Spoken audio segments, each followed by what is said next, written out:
আমারে যে উহুদের ময়দানে দান দান শহীদ করে রক্তাক্ত করছে, তুমি শোনো নাই? আমি যে 14 দিন পেটে ক্ষুধার তাড়নায় পাথর বাঁধছিলাম উম্মত, তোমার মনে নাই?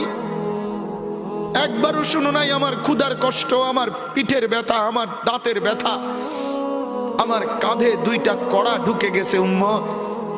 আমার ঘরে 3 মাস আল্লাহর নবীর স্ত্রী আয়েশা বলছে, আল্লাহর কসম উম্মত, নবীর স্ত্রী বলছে এক ফোঁটা চুলায় আগুন জ্বলে নাই। নওজোয়ান আপনারা বলেন বাপ, আজকে যাদের 1 বছর 6 মাস 2 বছর কোনদিন ফজরের নামাজ পড়েন না, দিনের পর দিন রাতের পর রাত যায়, এভাবেই 6 মাস, এভাবেই 1 বছর, এভাবেই 2 বছর, আপনি জানেনও না ফজরের ওয়াক্ত হয় কখন, ফজরের জামাত হয় কখন। মেরে মুহতারাম, আমার ভাই, আমার বন্ধু।